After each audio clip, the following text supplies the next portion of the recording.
قاری محمد طیب قاسمی کے YouTube channel کو سبسکرائب کیجئے اور امن کے پیغام کو پھیلانے میں ہماری مدد کیجئے اور نیچے دیے گئے ہوئے بیل آئیکن کو کلک کریں تاکہ ہر آنے والی نئی ویڈیو آپ کو براہ راست مل سکے۔ جو اللہ کے پاک نبی صلی اللہ علیہ وسلم کے خلیل کہلاتے ہیں، جنہوں نے مسجد نبی بنائی، حضور صلی اللہ علیہ وسلم نے اپنی زندگی کے آخری دنوں میں ارشاد فرمایا، مروا ابا بکر فلیصلی بالناس۔ یہ نہیں کہا کہ ابو بکر میں کہتا ہوں نماز پڑھا لوگوں کو، بلکہ لوگوں سے کہا، صحابہ کرام سے کہا کہ ابو بکر کو اپنا امام بناؤ، ابو بکر کو اپنا امام بناؤ۔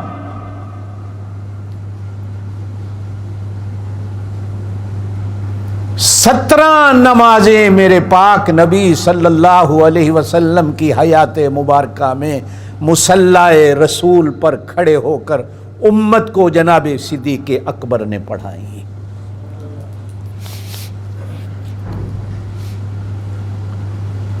اب گویا کہ امت کو نبی پاک صلی اللہ علیہ وسلم نے حضرت ابو بکر صدیق کے حوالے کر دیا۔ اب یہ قیامت تک کی امت جو ہے وہ جناب صدیق اکبر رضی اللہ تعالیٰ عنہ کے حوالے ہے۔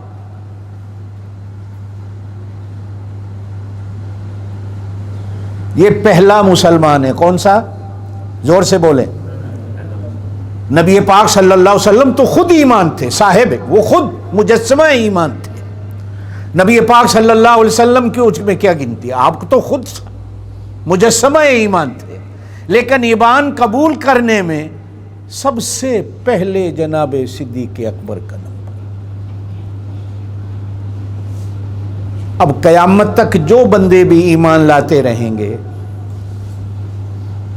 پہلا نمبر اسی کا ہے، ثواب اسی کو ملتا رہے گا۔ توجہ دینا میری اس بات پر۔ آپ جتنے بیٹھے ہیں، میں بیٹھا ہوں، پوری امت میرے اور آپ کے ایمان کے، اسلام کے، دین کے، قرآن بھی ہمارا امام ہے۔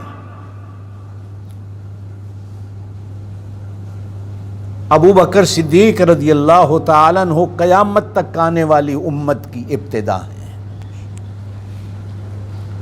ساڈا سارے دا ایمان وچ بابا ہے، خون وچ بابا آدم ہے،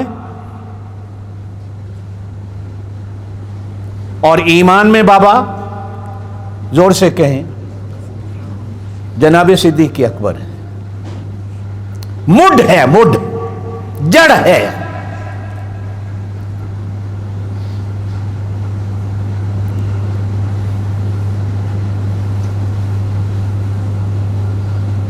اب کوئی بندہ اگر جڑ سے اپنے آپ کو نہ جوڑے، اور کوئی بندہ اگر جڑ کو کاٹنے بیٹھ جائے، کوئی بندہ اگر جڑ کے اندر کیڑے نکالنے شروع کر دے،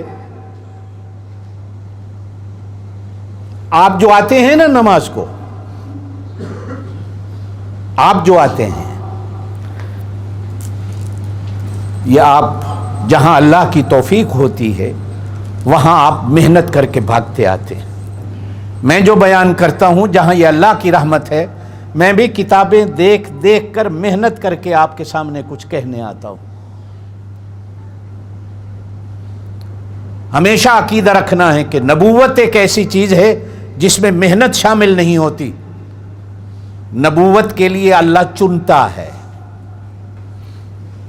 جس طرح نبوت کے لیے چنا جاتا ہے، اللہ ہستیوں کو چنتا ہے کہ کس کے سر پر نبوت کا تاج رکھوں، بعین ہی اسی طرح نبی کے یاروں کو بھی اللہ چنتا ہے، محنت شامل نہیں ہوتی، ان کو بھی اللہ چنتا ہے، اور وہ بھی چنے ہوئے ہوتے ہیں۔ یہ میں نہیں کہہ رہا، یہ قرآن کہتا ہے۔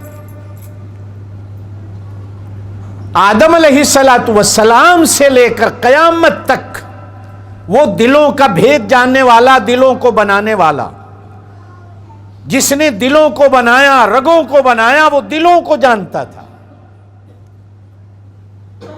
قرآن نے کہا کہ کچھ دل ایسے تھے کہ جو دل ہم نے صرف رکھے ہی اس لیے تھے کہ یہ میرے پاک نبی کے زمانے میں آئیں گے اور میرے پاک نبی صلی اللہ علیہ وسلم کے ساتھی اور دوست بنیں گے۔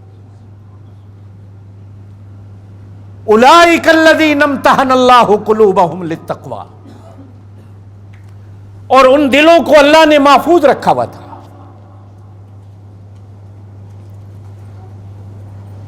آپ صلی اللہ علیہ وسلم کے اس پاک زمانے میں، اس لیے حضور پاک صلی اللہ علیہ وسلم نے فرمایا خیر القرون قرنی، سب سے بہترین زمانہ وہ میرا زمانہ۔